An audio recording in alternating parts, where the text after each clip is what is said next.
তারেক রহমানের চীন সফরটা খুব ইন্টারেস্টিং হয়েছে করলে। বিএনপির জাদ্রেল নেতা তারেক রহমানের সফর সঙ্গী হয় নাই মির্জা ফখরুল, শিলং সালাউদ্দিন, আমির খুশরু মাহমুদ। ইন্টারেস্টিং না?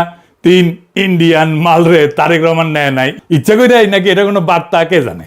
জিয়ার আমলে চীনের সাথে বাংলাদেশের সম্পর্ক শুরু হয়, কূটনৈতিক সম্পর্ক। তখন থেকে দারুণ বন্ধুত্বপূর্ণ একটা সম্পর্ক তৈরি হয়েছিল চীনের সাথে। কিন্তু 2004 সালে তাইওয়ানের কমার্শিয়াল মিশন খোলার অনুমতি দেওয়ার জন্য চীনের সাথে খালেদা জিয়া সরকারের এবং বিএনপির সম্পর্কের একটা অবনতি ঘটে। আমির খুশরু মাহমুদ তার মন্ত্রিত্ব হারায় এই কারণেই। তাই এই সফর ছিল বিএনপির জন্য একটা খুবই ক্রুশিয়াল ইভেন্ট। সেই সম্পর্ক কিভাবে আগের জায়গায় ফিরানো যায় সেই চ্যালেঞ্জ তো বিএনপির ছিলই। আমরা এক এক করে দেখি সেই লক্ষ্য তারেক রহমানের সরকার এই সফরের মাধ্যমে অর্জন করতে পারিছে কিনা। এই একটা এপিসোডে এটা কওয়া যাবে না, কয়েকটা এপিসোড লাগবে।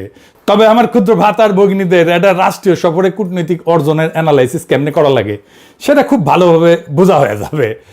আমি মনে করি চীনের সাথে আমাদের বাণিজ্যিক এবং রাজনৈতিক সম্পর্ক, কূটনৈতিক সম্পর্ক তৈরি করতেই হবে খুবই উঁচু পর্যায়ে। এইটা আমাদের জাতীয় সার্বভৌমত্ব আর অর্থনৈতিক উন্নতি দুয়ের সাথেই জড়িত। কিন্তু কাজটা করতে হলে যে চিকনা বুদ্ধি নিয়ে কূটনীতি চালাইতে হইবে সেটা পারিছে কিনা সেটা আমি দেখাবো। আমি কোনো নিজে নিজে জাজমেন্ট করুম না, আপনারা আলোচনা শুনে সিদ্ধান্ত নেবেন যে আমরা জিতছি কিনা। আমি রেফারেন্স দিয়ে আলাপ করব। আসেন আল্লাহর নামে শুরু করি। আমাদের অ্যানালাইসিস শুরু করতে হবে দুই সরকারের যৌথ ঘোষণা দিয়া। এটা অফিসিয়াল ঘোষণা। ওইখানে আছে আসলে সলিড টার্মে কি কি হইল, দুই দেশ কি পাইল। এটা বাংলাদেশের চাইনিজ এমবাসির ফেসবুক পেজে দেওয়া আছে, চাইলে দেখে নিতে পারবেন। আমি ওইখান থেকেই নিছি। এই যৌথ ঘোষণার প্রথম পয়েন্ট, নতুন যুগে চীন বাংলাদেশ অভিন্ন ভবিষ্যতের অংশীদারিত্ব, কমিউনিটি অফ শেয়ার্ড ফিউচার, এইটা গড়ার যৌথ ঘোষণা। আমারে যদি বলেন তাহলে এই কথাটাই এই সফরের সবচেয়ে গুরুত্বপূর্ণ অর্জন। কিন্তু এই শব্দটা কেন এত গুরুত্বপূর্ণ সেটা ব্যাখ্যা না করলে আমরা এর ওজনটা ধরতে পারবো না। আসেন বুঝায় বলি। চীনের কূটনীতিতে সম্পর্কের একটা সিঁড়ি আছে, ধাপে ধাপে ধাপে ধাপে উঠতে হয়। সবচেয়ে নিচে সাধারণ সম্পর্ক, তারপরে বন্ধুত্বপূর্ণ সহযোগিতা, তারপরে অংশীদারিত্ব, তারপরে কৌশলগত অংশীদারিত্ব, তারপরে ব্যাপক কৌশলগত অংশীদারিত্ব, আর সবার চূড়ায় অভিন্ন ভবিষ্যতের অংশীদারিত্ব, community of shared future. Bangladesh এতদিন ছিল এই সিঁড়ির নিচের একটা ধাপে, ব্যাপক কৌশলগত সহযোগিতামূলক অংশীদারিত্ব, যেটা 2016 সালে শি যখন ঢাকা আসছিল তখন এটা সাইন হয়েছিল। এই সফরে বাংলাদেশ এক ধাপ উপরে উঠে গেল, একদম চূড়ায়। এখন প্রশ্ন, চূড়ার এই ধাপটা আলাদা কেন? কারণ নিচের ধাপগুলো বোঝায় সম্পর্কের মাত্রা কতটা ঘনিষ্ঠ, কতটা গভীর, কিন্তু চূড়ার ধাপটা বলে দেয় সম্পর্কের প্রকৃতিটা কেমন। অভিন্ন ভবিষ্যৎ মানে শুধু আমরা বন্ধু না, আমরা একই নিয়তির অংশীদার। তোমার ভবিষ্যৎ আর আমার ভবিষ্যৎ একই সুতায় বাঁধা। গ্লোবালি এই অভিন্ন ভবিষ্যতের ঘোষণা চীনের জন্য খুব বিরল না। চীন এটা Laos, Cambodia, Myanmar, Pakistan, Cuba, মধ্য এশিয়ার দেশ অনেকের সাথে এটা করছে। তাই এইটা ইউনিক কোনো সম্মান না, এটা চীনের একটা সম্প্রসারণশীল কাঠামো। কিন্তু নেপাল, শ্রীলঙ্কা, মালদ্বীপ, ভারত, পাকিস্তান, বাংলাদেশ, এদের মধ্যে চীনের সাথে সর্বোচ্চ সম্পর্কের জায়গায় ছিল এতদিন শুধু পাকিস্তান। নেপাল না, শ্রীলঙ্কা না, মালদ্বীপ না, ছিল শুধু পাকিস্তান, চীনের জানের ভাই। আজ বাংলাদেশ সেই তালিকায় দ্বিতীয় নাম হইল। তবে চাইনিজদের এই শব্দের খেলা কিন্তু খুব মজার। আমার পিএইচডির কাজের একটা পার্ট হইতেছে চাইনিজদের এই পলিটিক্যাল কমিউনিকেশনের ভাষা ইন্টারপ্রেট করা। মজা লাগতেছে না? এই শব্দের খেলা থেকে আরো একটা মজার জিনিস দেখাই দিই। এই অভিন্ন ভবিষ্যৎ, এই বন্ধনের মধ্যে আবার কিন্তু স্তর আছে। এইটার মধ্যে আবার স্তর, ডিমের মধ্যে ডিম, মানে পেঁয়াজের খোসা খোলার মতো, এক খোসা খুলবেন আর এক খোসা, আর এক খোসা খুলবেন আর এক খোসা আসবে। অভিন্ন ভবিষ্যৎ ঘোষণা দিয়েও চীন প্রত্যেকটা দেশের সাথে একটা আলাদা বিশেষণ যুক্ত করে দেয়। দেখেন, কম্বোডিয়ার সাথে চীনের বন্ধন হচ্ছে অল ওয়েদার অভিন্ন ভবিষ্যৎ, মানে সব আবহাওয়ায় বন্ধু। লাওসের সাথে হাই কোয়ালিটি, হাই লেভেল অভিন্ন ভবিষ্যৎ, আর পাকিস্তানের সাথে ক্লোজার, ঘনিষ্ঠতর অভিন্ন ভবিষ্যৎ। আর বাংলাদেশের সাথে লেখা শুধু অভিন্ন ভবিষ্যৎ ইন দ্য নিউ এরা, নতুন যুগে। কোনো অল ওয়েদার না, কোনো ক্লোজার না, কোনো হাই কোয়ালিটি না, এটা বিশেষণহীন।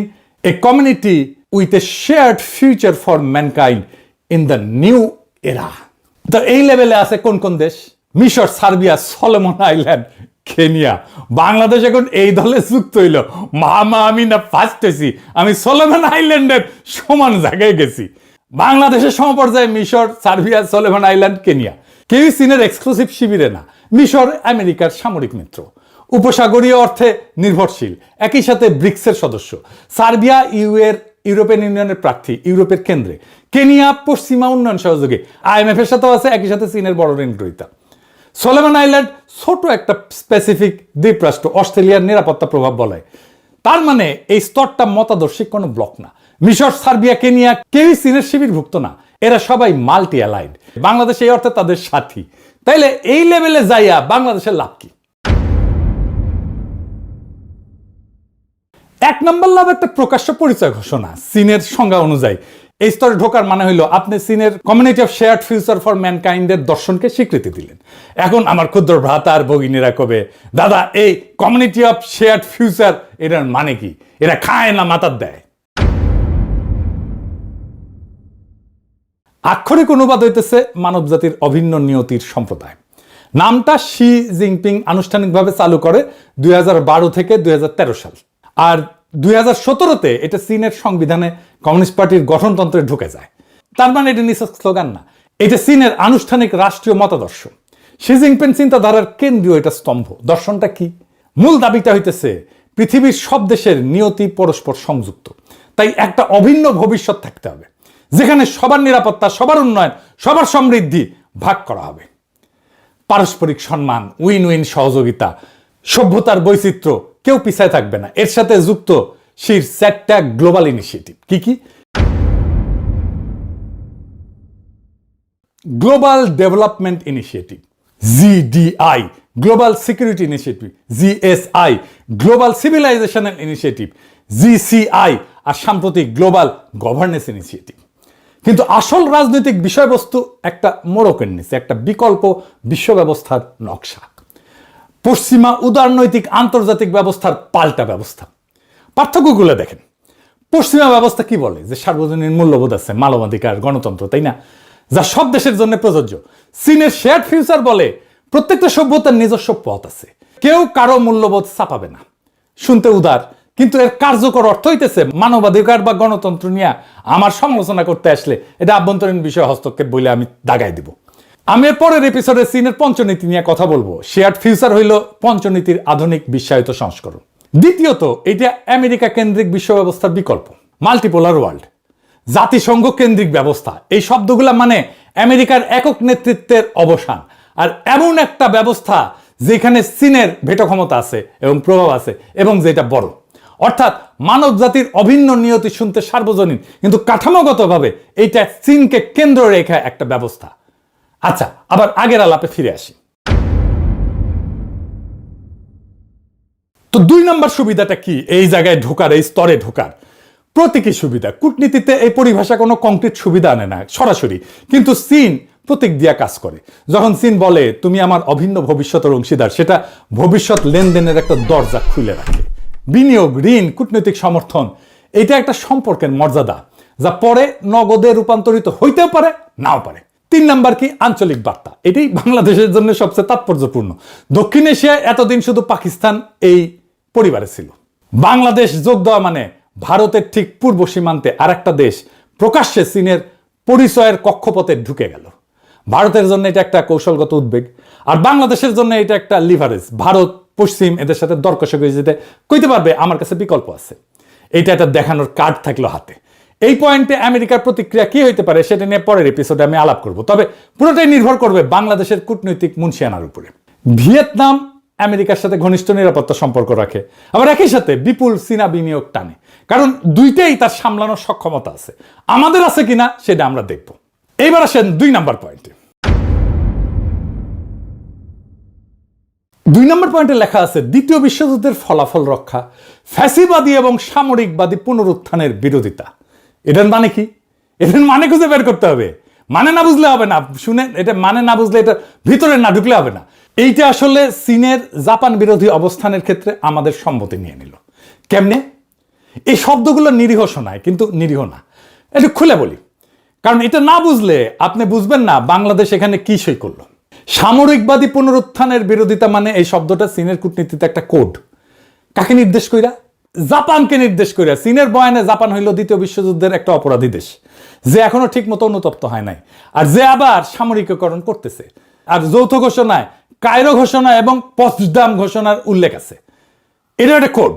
কারণ চীনের যুক্তি এই দলিলগুলোতেই বলা আছে তাইওয়ান চীনকে ফেরত দিতে হবে, মানে দ্বিতীয় বিশ্বযুদ্ধের ফলাফল রক্ষা তাইওয়ান চীনের। আর আজকের প্রেক্ষাপটে যুদ্ধোত্তর আন্তর্জাতিক ব্যবস্থা রক্ষা মানে চীনের ভাষা এটার মানে আমেরিকার নেতৃত্বাধীন ব্যবস্থার বিরোধিতা করা, জাতিসংঘ কেন্দ্রিক ব্যবস্থার পক্ষে, যে জাতিসংঘে চীনের ভেটো পাওয়ার আছে। এখন আসল প্রশ্ন, এই জাপান বিরোধী, পরোক্ষ আমেরিকা বিরোধী ভাষায় বাংলাদেশ সই করলো কেন? জাপানের সাথে বাংলাদেশের কোনো বিরোধ আছে? নাই তো। উল্টাটা, জাপান 5 দশকের বেশি সময় ধরে বাংলাদেশের বৃহত্তম দ্বিপাক্ষিক উন্নয়ন অংশীদার। স্বাধীনতার পর থেকে $32 বিলিয়ন বেশি সহায়তা দেয়। মাতারবাড়ি সমুদ্র বন্দর করতেছে, বাংলাদেশের প্রথম গভীর সমুদ্র বন্দর জাপানি বানাইতেছে। চীন সোনা দিয়ে একটা গভীর সমুদ্র বন্দর বানাইতে চেয়েছিল, ভারত, জাপান আর আমেরিকার বিরোধিতায় সেটা বাতিল হয়ে যায়। আর জাপান মাতারবাড়ির কাজ পায় চীনের বিপরীতে একটা ভূ রাজনৈতিক জয় নিয়ে বাংলাদেশে। তাইলে দাঁড়াইলো কি? যে জাপান বাংলাদেশের সবচেয়ে বড় উন্নয়ন বন্ধু, যে জাপান চীনকে হারায় বাংলাদেশের বন্দর বানাইতেছে, বাংলাদেশ সে জাপানের বিরুদ্ধে চীনের কোডেড ভাষায় সই করে আসলো। এটা বাংলাদেশের চিরাচরিত অবস্থান কিন্তু না। চীনের ভূ রাজনৈতিক বয়ানের ভাষা সে গ্রহণ করলো, যেটা বাংলাদেশ নিজের স্বার্থের বিরুদ্ধে গিয়া গ্রহণ করছে। এইটা বাংলাদেশের তাবর তাবর ডিপ্লোম্যাটরা বুঝলো না, নাকি ধূর পটায় দিল চায় না। এখন প্রশ্ন আসতে পারে, এটা সাইন করলে বাংলাদেশে কোনো ক্ষতি হইলেও? বড় কোনো ক্ষতি হয় নাই, আমি এটা আগেই বলে দিই। কারণ বাংলাদেশ জাপানের নাম নিয়ে কিছু বলেনি, এটা সাধারণ ভাষায় সই করছে, যা চীনের স্ট্যান্ডার্ড বয়ানের অংশ। তাহলে বিপদটা কোথায়? বিপদ কি একেবারেই নেই? আছে, বিপদ আছে। বিপদ কি? 3টে জায়গায় বিপদ আছে। 1 নম্বর কূটনৈতিক। টোকিও এই কোডেড ভাষা চিনে, তারা জানে কায়রো, পটসদাম আর সামরিকবাদী পুনরুত্থান এটা কি। এটা চীনের জাপান বিরোধী শব্দ ভান্ডার, চীনের জাপান বিরোধী বয়ান। বাংলাদেশ সেই ভাষায় সই করায় জাপান তো ভুরু কুচকাবেই। কিন্তু জাপান এটাও জানে এই ভাষা স্ট্যান্ডার্ড চীনা টেমপ্লেট। চীন প্রায় সকল অংশীদারকে এইটাতে সই করায়। তাই জাপান সম্ভবত এটাকে গুরুত্ব না দিয়া প্র্যাকটিক্যাল সম্পর্কতেই মনোযোগ দেবে। জাপান বাস্তববাদী, প্রতীকে প্রতিক্রিয়া দেখায় না সহজে। 2 নাম্বার, জাপান কি প্রতিশোধ নেবে এটার জন্য? না, কারণ জাপানেরও বাংলাদেশকে দরকার। জাপানের বাংলাদেশে বড় বিনিয়োগ আছে এবং সেটা চীনকে ব্যালেন্স করার কৌশলের অংশ। জাপান বাংলাদেশকে চীনের দিকে আরো ঠেলে দিতে চাইবে না একটা প্যারাগ্রাফের একটা ভাষার জন্য। কূটনীতিতে যার আপনাকে দরকার সে আপনার ছোটখাটো অসঙ্গতি এটা হজম করে ফেলে।